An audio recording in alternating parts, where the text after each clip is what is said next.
India Pakistan match అంటే ఒక high voltage match. ఆ రోజు మొత్తం అందరూ డే కోసం ఈగర్గా వెయిట్ చేస్తున్న సిచ్యువేషన్ ఉంటుంది. ఈసారి ఈ ఛాంపియన్స్ ట్రోఫీలో వాళ్ళతో ఆడేది కూడా మనం ఉంది కాబట్టి అసలు ఎట్లా ఎదుర్కొనే ఛాన్స్ ఉంది ఈ టూ టీమ్స్? అది ఒక రెవెంజ్ మ్యాచ్ అవుతుంది మనకి, ఎందుకంటే లాస్ట్ టైం ఛాంపియన్స్ ట్రోఫీ 2017లో జరిగింది, తర్వాత మళ్ళీ ఇప్పుడే జరుగుతుంది. ఇన్నేళ్ల తర్వాత, 8 ఏళ్ల తర్వాత మనం అప్పుడు ఫైనల్లో పాకిస్తాన్ చేతిలో ఓడిపోయాం. సో ఆ ఫైనల్ వరకు మనం బ్రహ్మాండంగా ఆడి మన ఫేవరెట్స్గా బరిలోకి దిగి ఫైనల్లో చాలా అన్ఎక్స్పెక్టెడ్గా పాకిస్తాన్తో ఓడిపోయి ఆ టైటిల్ కోల్పోయాం.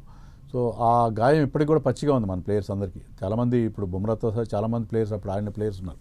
సో ఐ థింక్ ఇది ఒక రెవెంజ్ మ్యాచ్ అవుతుంది ఇండియాకి. సో పాకిస్తాన్ని ఛాంపియన్స్ ట్రోఫీలో 23rd రోజున మ్యాచ్లో ఓడించాలి.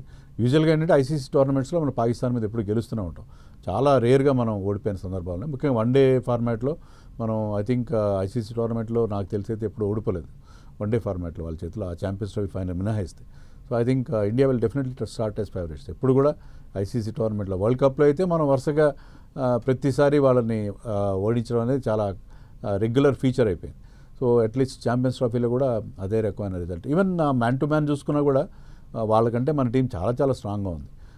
వాళ్ళు దే ఆర్ ది హోస్ట్, కానీ మన మ్యాచ్ మనం దుబాయ్లో ఆడుతున్నాం.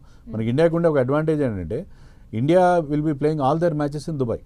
మీరు మిగతా టీమ్స్కి అడ్వాంటేజ్ లేదు. సో మనం దుబాయ్లో పాకిస్తాన్తో ఆడే ముందు ఆల్రెడీ మనం ఒక మ్యాచ్ బంగ్లాదేశ్తో ఆడి ఆ కండిషన్స్ బాగా అలవాటు పడి ఉంటాం. సో మనకు అది హోమ్ గ్రౌండ్ లాగా అవుతుంది. సో ఏ రకంగా చూసుకున్న 23rd రోజున ఇండియా గెలిచే అవకాశాలు ఎక్కువ. అంటే దుబాయ్ పిచ్ కలిసి వస్తుంది అంటారా మీరు? డెఫినెట్, ఎందుకంటే మనం అన్ని మ్యాచ్లు అక్కడే ఆడుతున్నాం. మనం 3 గ్రూప్ మ్యాచ్లు అక్కడే ఆడుతున్నాం. ఒకవేళ సెమీస్కి వెళ్ళినా ఫైనల్కి వెళ్ళినా మనం అన్నీ అక్కడే ఆడతాం. మరి మిగతా ఏ టీంకి అడ్వాంటేజ్ లేదు. అంటే for what ever might be the reason, మనం పాకిస్తాన్లో ఆడట్లేదు కాబట్టి మనం దుబాయ్లోనే అన్ని మ్యాచ్లు ఆడుతున్నాం. దానివల్ల ఏంటంటే ఆ గ్రౌండ్, అదే గ్రౌండ్లో మనం అన్ని మ్యాచ్లు ఆడడం అనేది మనకు చాలా అడ్వాంటేజ్ అవుతుంది. మిగతా వాళ్ళకి కొంచెం కొత్త అవుతుంది.